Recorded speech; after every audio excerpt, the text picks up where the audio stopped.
Hello, Assalamu alaikum, good evening and welcome to another episode of the Classics Show. I am your host, Shabnam Riaz. Okay, now with the variety of topics that we have that we get to talk about in this program in particular, the subject that we're going to talk about today is something that is, it's really, really important. It has a very high consequence in society at large, Pakistan society definitely, and it has a worldwide implication as well.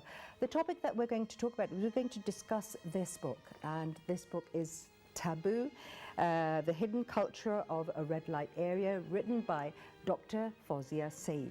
And to discuss the book, its implications, what it means, how it evolved, and the sort of the impact it has made.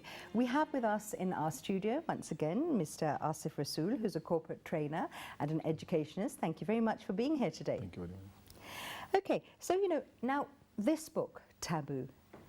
How taboo is taboo?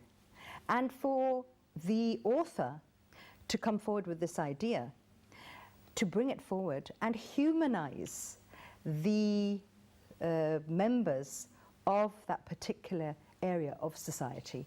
Can you tell us about that? I'll start with the background.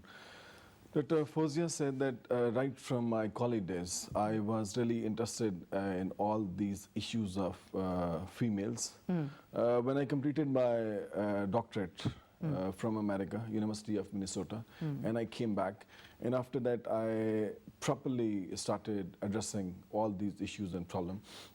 And then she was just going for this field work as well in the same area. And after just looking at certain phenomena and going through all these different articles and books which were just written about the same phenomena previously, they did not focus on the same problem or that specific area where she really wanted us to shift our focus as well.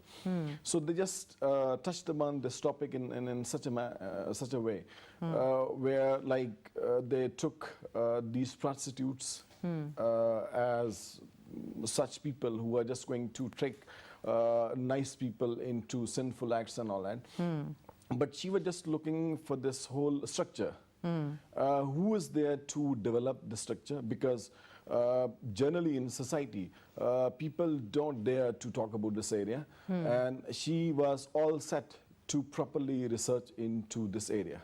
So this is how, she started out with research. This is a proper research on this phenomena. And since people in the society, they always take people from that area in an extremely negative way. And our society has also reinforced this perception that they're bad people and nobody is going to go there and to have interaction with them. People are highly scared of that area. They even don't want to talk about that area. So that's why she took it as a challenge. Right. And she started researching about this area. And as you mentioned as well, there is the element of people, saying that they want to dissociate themselves from that area, which is ironic and a sort of a paradox, because you need other people to be interacting there to make that area what it is today. So the hypocrisy and the closed society, that also in fact provides as a breeding ground for problems to get worse, and for this phenomena to the problems associated with it, for them to multiply as well. How important is it to get subjects like this on the table and for people to be able to talk about them? I just want to share that incident when I was there in commercial market and I was all set to buy this book. And I can tell you very interesting thing. When I was just about to buy this book and it was in my hand, and I saw people around me, the way they were looking at me, I could exactly understand. Okay. And then I just came back to my room and I had my university class fellows and students from other universities as well. And they just looked at this first page and they were like asking me very pregnant question. I could really understand. What did it mean? That, well, you know, you're just there to fun now. What are you going to read? Why you're going to read this and all that? Yeah. So from this, I just got a very clear understanding that how people perceive this particular phenomenon and all that. Secondly, I would say, like, people who are living there, we have just developed such a perception about them that nobody is willing to talk about them. And people, whenever they just talk about it, they've got, like, they don't have any proper knowledge about that area, because this is such a phenomena which has been stigmatized in such a way. Now, it has got proper covering. Now, Dr. Fouzia goes there and she properly taps into this phenomena where there are so many stakeholders. They literally get alert, and then she has to face a lot many issues and problems as well. Yeah. And during this research, she lost her job. Yeah. This was one of the areas. And you know, one thing that I found very striking is that she said that what you would normally think, you know, what an average person would think, is she said that the problem I faced wasn't from the people working or living in the red light area, it was the people, the seemingly nice, you know, sort of a part of society, who were giving her trouble. Exactly. And she quotes somewhere, she said that when people ask me that, why aren't you afraid of that area when you visit those people? She said, well, I'm not afraid of those people, but I'm really afraid of the nice people of the society. Yeah. We're just going to talk about it, because the moment she started challenging this status quo, and there were like so many stakeholders, they got literally alert, and then they created so many problem and issues for her. But she just bear this courageously. It cost her a job as well, but she was undaunted and undeterred for this task, and she ultimately get to the last point, and she completes her work. And it's such a wonderful work that 5 to 6 universities in the world, like University of London, University of Washington, University of Minnesota, they have taken this book as a text. Now they're using as a textbook. Now this is something, I mean, wonderful about this book and the way she conducted this research. Absolutely, that's a very important part. Okay, like you said, you know, the universities, international universities have taken this book as a textbook. What about the debates and the discussions and the things that have been triggered here at home? How has that happened in changing people's perception of this part of society and being able to humanize the people who are here? First of all, I would like to just share my story regarding this. I was doing my MPhil, so I was interested in research as well. So when I just got this Oxford publisher there, their truck came and they had all these books there. So I just went through first few pages, and there I just came across that, well, this is a wonderful research, and which is done with the proper rigor and all that. So this really intrigued me, and I bought that book. I didn't have any clear idea that why I'm just going to read that book. Okay. But to my utter surprise, I had a very different perception about this area and the people of that area. Right. But Dr. Fouzia, I would say that I just went with Dr. Fouzia on a journey into this specific phenomena where I didn't have any, just like ordinary people, I had like same perception. Your own and all perceptions that So- everybody so- has, yes. But somewhere in the middle, Yeah. I literally started liking these people because that's where she properly proved with this valid data that look, they themselves, they're not interested in this area. There is a proper structure. They just made them get into that area. Yeah. So at the end of the day, after finishing that book, I literally started sympathizing with these people. And after finishing that book, I came to know, well, I'm in love with these people in that area. This is how, I mean, my perception changed. And that through would this be a book. huge success then for Exactly. an author to be able to change a person's mindset. Exactly. As you said, you know, to be able to see them from a different angle, to understand that they're just as much of victims Exactly. in a whole network that Yes. society, as you mentioned, stakeholders, Stakeholder, that, you know, that has been constructed in a certain way that they're trapped. So if they want to leave that place, they have their own issues as well. Exactly. What were the parts of the book that you thought, you know, okay, that this is really something to me that is completely shocking or surprising, because I never actually thought, you know, so any things that you found while you were reading and you thought, okay, this is a complete... one quality of Dr. Fouzia as writer. The way he beautifully describes different things. And the other day, I was just thinking that, you know, like Dr. Fouzia is a kind of Sherlock Holmes. Because, you know, you can, while reading that book, you can easily employ your five senses. And you can exactly feel, you can see the clutter, sounds, images, almost every aspect of it. That's the quality of it. Now, when first time she visits that area, and then she provides us a kind of window to peep into the real life issues and problem of these people. From there, I really developed my sympathy for these people, because the way they're just living their like very mediocre life, they do not have very clear objectives. They don't know where do they stand literally in the They're society. at risk for many diseases and many health problems as well. There are so many issues and problems. So many issues, absolutely. So she put that forward, didn't she?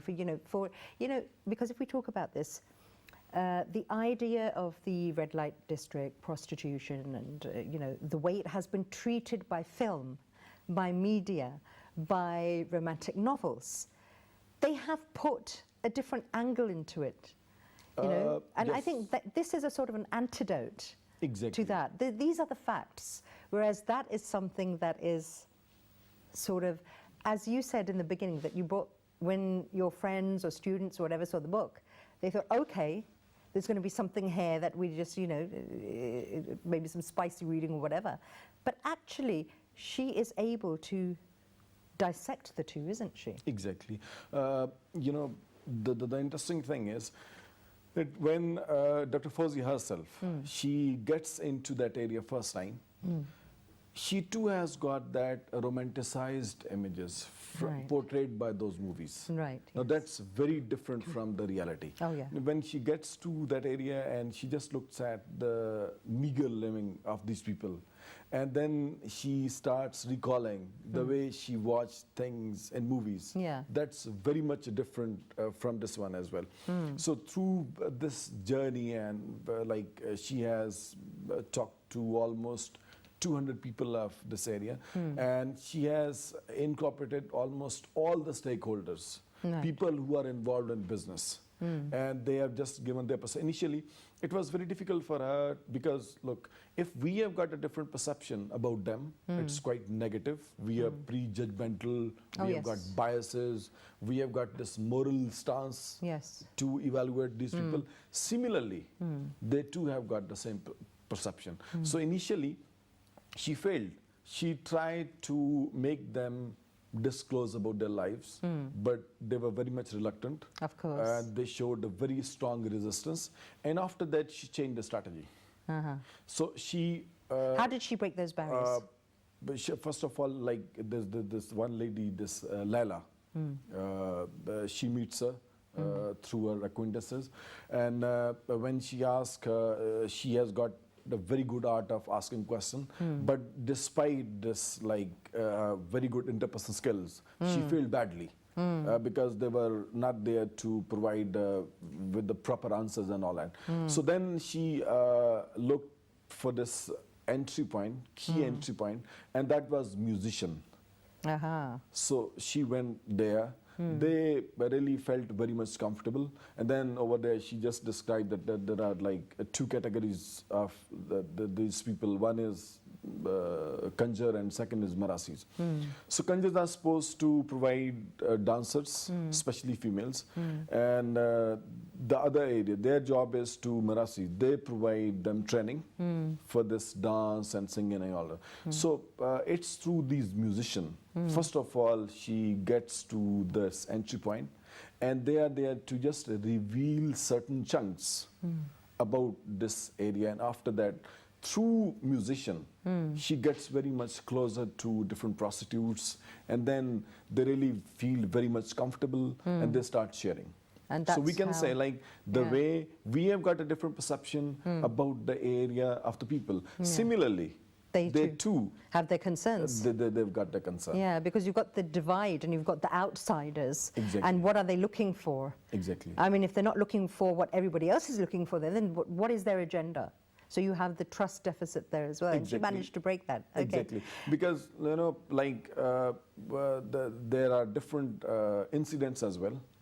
Through these incidents, we can exactly understand that, like, there are so many powerful stakeholders, and they do not want these people to reveal out certain things, because ultimately it's going to put them in, like, in danger and all that.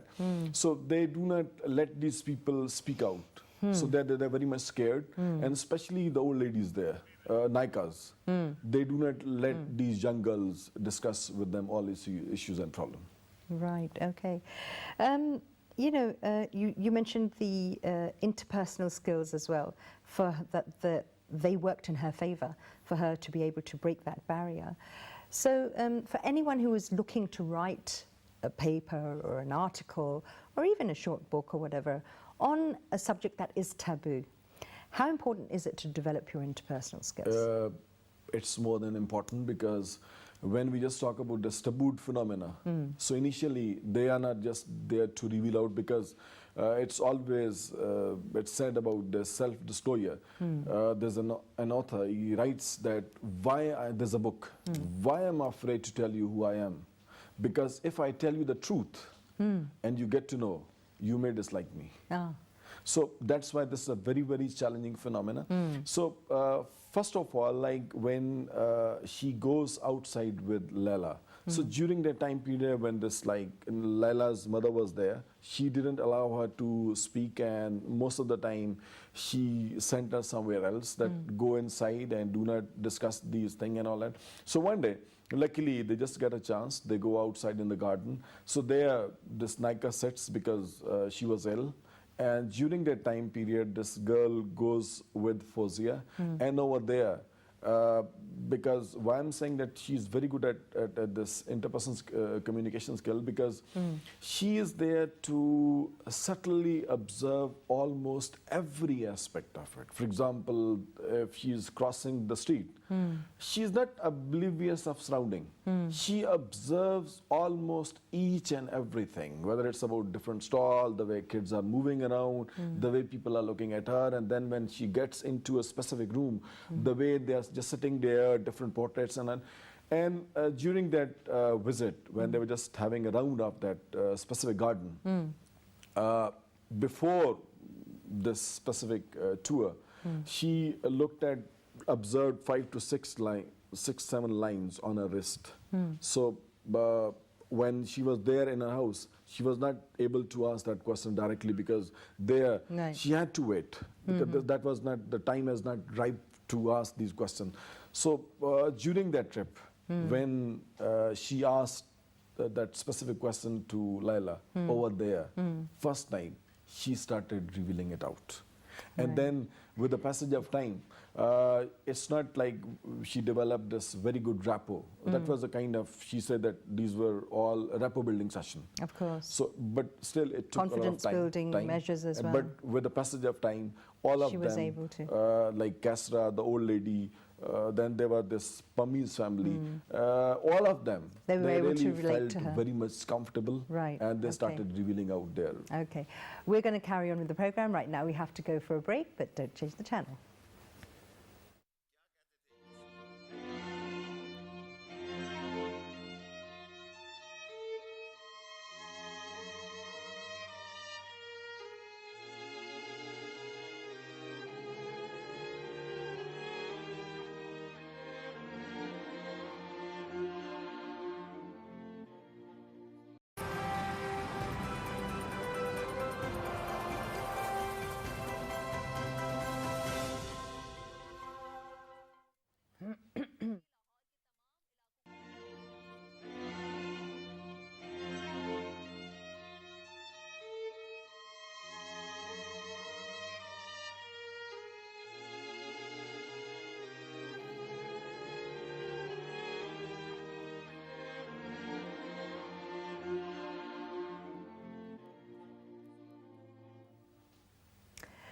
Okay, welcome back to the program. We're having a fantastic discussion right now talking about Taboo, which is a book by Dr. Fouzia Saeed, and she has gone into, the intricacies and the real workings, and she separated fact from fiction about the life and the society in the red light area. And as you said, so many people have read that book and have said, okay, this is completely different to what I thought a red light area comprises of, the day-to-day activities there, because of the film, because of the novel, because of, whatever perception we have been getting. But there is a history behind, prostitution, courtesans, as before, centuries ago. It is often labeled as the oldest profession. So tell us a bit about the history as well. Yes, as you have rightly pointed out, that it's been going on since centuries. So that, and worldwide, not just a specific, exactly. So after World War II, perhaps Japanese military was the first one to properly establish these prostitution houses. They captured females from various parts of the world, from different countries, and then they properly regulated this whole system. And then we have got our own Mughals. They came. They were like proper, I would say, they were training areas, weren't they? Of this art. And people were sent there to learn etiquettes and manners and manners from them. Yes, exactly. When we have got this classical era of that specific age, people did go there. But when this East India Company came, then their status, it lowered. And now, with every passing day, it's going down, because there is no proper patronage for them. And then after this Ziaul Haq's regime, they were like this Hudud ordinance. It created so many issues and problems for these people, because ultimately when we just go through different pages of this book and stories of different people, we get to know that now it's very difficult for them to survive, because there is no proper patronage for them. There is nobody to properly support them. So, I mean, they're just looking for the demands. Whatever the people demands, they try to align with the demands. So, I mean, previously, the same area, it provided a lot many people for performing arts. Top level musician, singers, dancers, heroines, and so on. But now, with this passage of time, since there is no proper demand and there is no proper support to these people, so ultimately they are just living. And when they were specifically in Zia's era, when they put a lot of restriction, and still they've got in this book, look at the very disheartening condition of these people, that they just get from 11 to 1. I mean, in this short span of time, they've got to go for their earning. And after this, they're not allowed at all. So, I mean, they just get this very short span of time to go for their earning through these different performing arts and all that. So now things are very different, and it's taking different shapes right now. Right. The book actually also questions the stigma with the performing arts as well. Exactly. She herself said that I too was interested. It's about the freedom, expression of the female, free expression of themselves. So those, I mean, when somebody is there, especially from females or women, those who are there to express themselves freely and all that. Now, there are so many stigmas attached to it. So if they are there to express themselves, even in family gatherings, if they're there to dance, sing songs and all that, so they are associated with one way or the other way with them. So that's why there are so many stigmas around it, and people are scared to talk about or just to share it. Dr. Fouzia has also written, about sexual harassment, and she's been an activist for women's rights as well. How much has this book helped in raising awareness and, for women empowerment as well? How much of a debate has this has been? Yeah, first of all, I'll appreciate Dr. Fouzia, because after completing a doctorate, when she came and she took this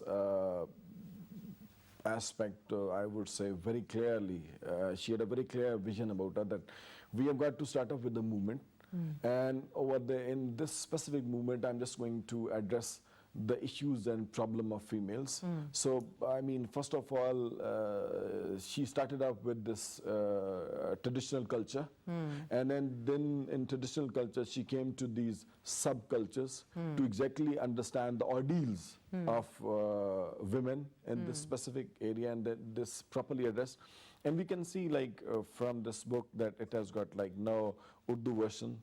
It has got Hindi version as well, translation. It's available, Japanese translation as well. Then she was invited at so many different places, for example, women organization, different universities for the seminars, and they just highlighted that specific area, because it's, again, it addresses the inequality of the gender as well. Because ultimately, she has got feminist perspective as well in this book, and she properly taps into the status quo where men are there to decide almost each and every aspect. They are there to properly decide their morality as well, that look, this is the morality and you've got to properly align with this morality. If you deviate from this, ultimately you'll be responsible and people are going to. This is how, I mean, she's there to, at a larger, at society's level, she addresses this issue. But then we are a patriarchal society, we are a male-dominated society. So how do books like that begin to, you know, balance things out? Yes. Yes, there's a very interesting chapter in which she takes cousins with her to that red light area. And over there, like, when they get into that area, the way these three girls, they are going to huddle with each other, and they're just going to properly cover their faces so that people should not recognize them. And there was, like, this male member as well, one of her cousins. And when later she discussed the same thing, he said that, well, I was so afraid, and I was saying certain bad thing about you, that why did you take us to this area, and we are not here to, because ultimately people were very much scared. But once they got there, they were really there to properly understand the structure of this whole phenomena. And after exactly understanding the structure, one of her cousins, she, in her last chapter, there's a dialogue between that prostitute and a cousin. So over there, we get to know the awakening is there, the awareness is there. Somebody has properly tapped into this phenomena, and now they have got, so through that lady, she is just there to properly address this issue and problem, and it almost eradicates that very strong walls which were there between them, between these two different cultures.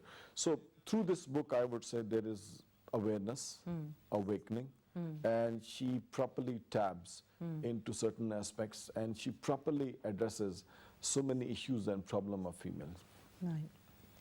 Let's talk about the media and its role in the, you know, in the treatment of women in our part of the world. The representation of a female in distress, a damsel in distress nearly most of the time, at the receiving end of various, you know, abuse, oppression, violence, be it domestic, be it otherwise. There seems to be a certain, you know, area that keeps focusing on showing, you know, scenes and dramas, have you, or film or whatever, with a woman in such a compromised situation. How should the media be also, you know, looking at itself and behaving responsibly when it comes to its treatment and representation of women in those dramas that are being watched every day at home? Women are watching, the men are watching, even the children are watching. What do they need to do? Still, media is portraying women in Pakistan as very weaker soul Yeah, and the victim. and victim. The crying, so sobbing it victim. means still they are not going to let them have that equal role. Still they've got like, they are told their roles right from this very young age. For example, one of the prostitutes, she also shares when she goes for the self-disclosure that, look, I did not pick this role.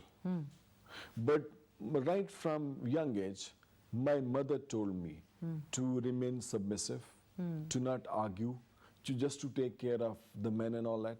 Similarly, there is another parallel story where the girl on the nicer side, her cousin, she there with her family, and there are issues and problems. Similar kind of issues and problems are there, where a very talented girl is there, and she's of this marriageable age. So many families come for the shopping of this bride. They usually, this is what she has clearly written in the same manner. I mean, boys coming with a family, just like shopping, there's a commodity and we've got to. After they don't hear back from those families, the mother is very much disturbed, the father is very much disturbed, and they have got like these typical role in their mind. So, I mean, now we have got to develop this kind of awareness where we are not going to portray these female as all the time victims, not as very strong women who are able to deal with different issues and problems. So I think media has got a very important role just to develop this kind of awareness to address these issues, so that we should have like this concept of equality of the gender. Absolutely. How can this be enforced within the family as well at home? Education plays a very important role, because I've seen there is a shift in the shift of focus in our society as well. I would say I could just recall some of the incidents from my career at initial stages when I was teaching at a college. And there was a very interesting phenomena which directly addresses your question. We had this parents-teacher meeting. Okay. And to my utter surprise, I was not expecting this thing. But this is what I started observing when mothers and fathers, they just came. And they inquired a lot about the daughters. Okay. They inquired about the grade, they inquired about the level, they inquired about their understanding and all that. This shows that, well, now there is a very nice change in the society. Right. And now people are just going to, the way it used to happen previously, where like most of the females in ordinary household, they were not allowed to go to colleges and universities. They just restricted them to metric level or intermediate maximum, and after that they were married out. The next destination was marriage, yes. But now, Yeah. yes, the families are supporting them. The education is taking priority. Exactly, and so that's why we can see that they excel in various, and they are excelling in various fields. Right. So this education is going to That's bring fantastic. a lot more. Have you ever been in a situation where you have had to sensitize members of a family or maybe even your students towards gender equity? Exactly. First of all, you know, like when we take the whole holistic perspective of this curriculum. So somewhere, whatever the important aspects or challenges or issues which our society is facing, so during those lectures, activities, we try to provide a kind of inkling toward them so that they should get sensitized and they should be able to properly think about it. For example, you know, the way we treat women on roads or on different stops. Yeah. So we usually tell them that, look, if you go outside and you tell your family that, well, I'm in the market and I'm just going for this thing, but if your sister is going for the same thing, okay, she's going for the shopping, you do not allow.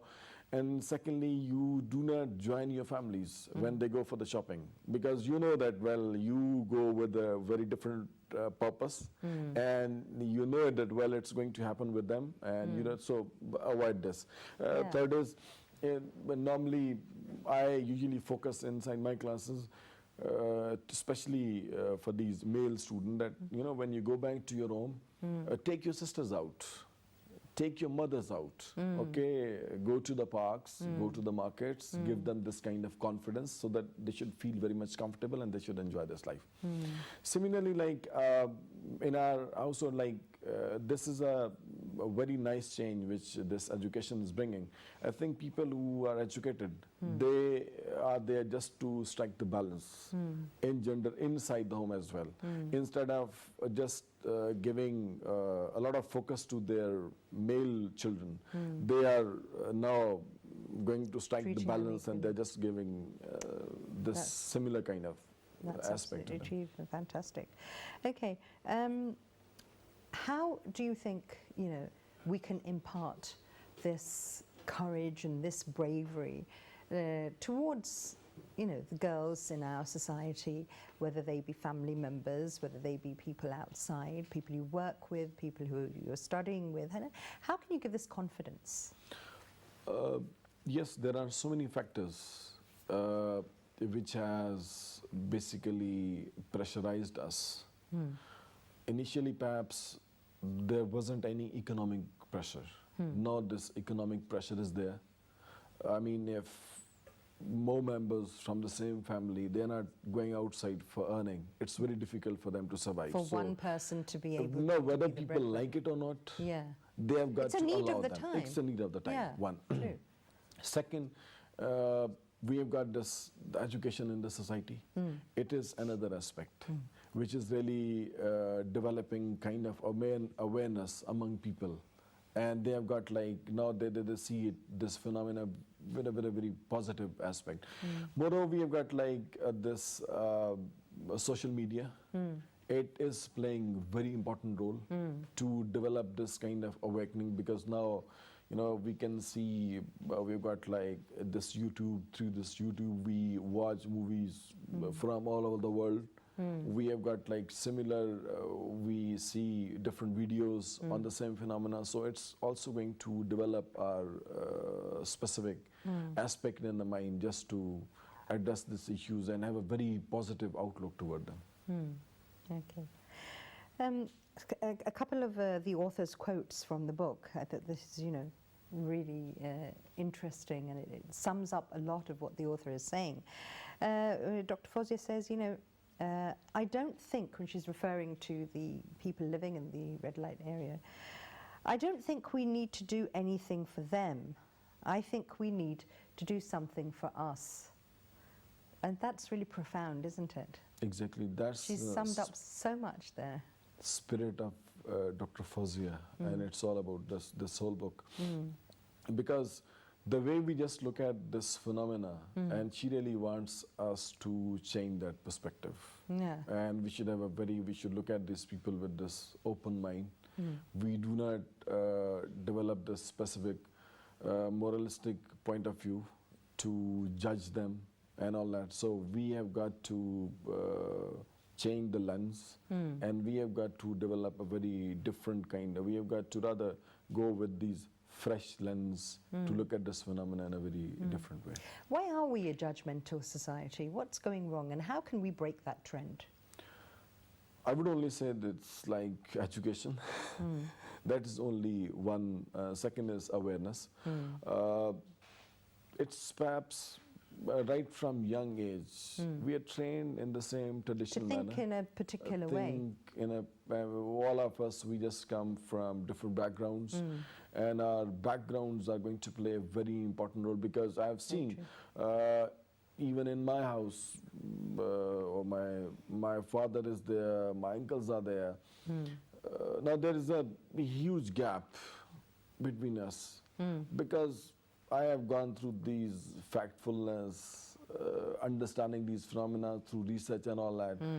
But the way they have just developed perception on the basis of wrong perception, that is the worst thing which every day I have to face, because whatever the phenomena, whether it's about the caste system in our society, so they have got like those preconceived notion and ideas, and on the basis of those notion, they're just going to talk about them, and we do not agree with them. Yes. So, but this is like one aspect. Where second is like when we get back to the same area, one way or the other way, it's very difficult to challenge the status quo.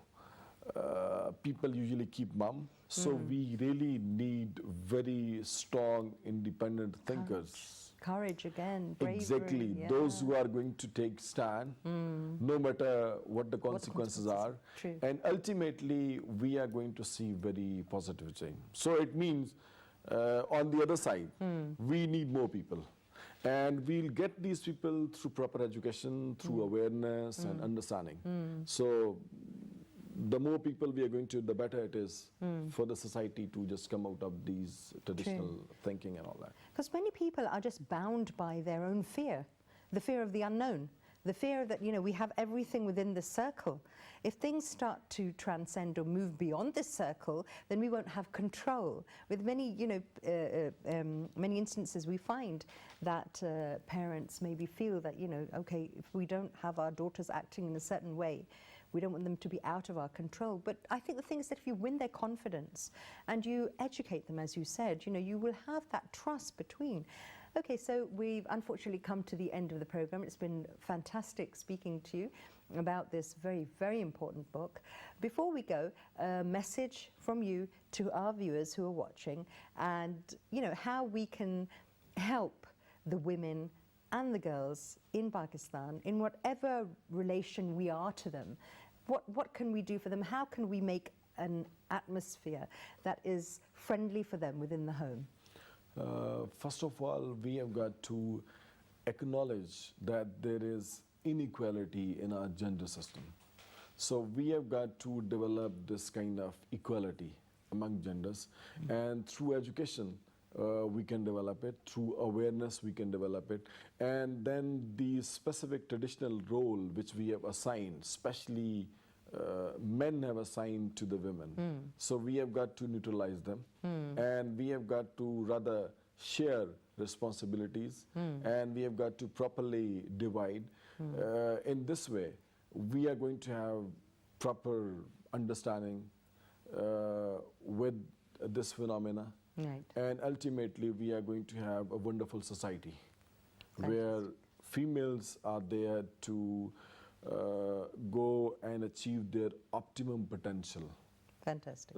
So far, they are unable to realize their optimal potential. That's it. And there's a very interesting movie, British movie. It's about Margaret Thatcher. So there is The this Iron Lady. one dialogue. Yes, exactly, the Iron Lady. So before getting married, she is standing with a fiancé, and she said that, look, that's very interesting thing. She said that, don't think that after getting married, I'm going to stay inside the kitchen. I've got my dreams, I've got my goals, I've got my passion, and I've got to translate them into reality. That's wonderful. Fantastic. Thank you very much, Mr. Asof Rasool, for being with us here today. Okay, and with that we come to the end of today's program. Hope you enjoyed it, and we had a fascinating subject to talk about and so much to learn there. And yes, you know, don't let anybody come in between you and your dreams. If you're not hurting anyone and you're doing something that is productive, the most important thing is to be able to put your dreams forward. So, you know, think out of the box, and wish you lots and lots of luck wherever you are. And gender equality is something that is so important to give a level playing field for everyone. So until next week, stay happy. Bye-bye.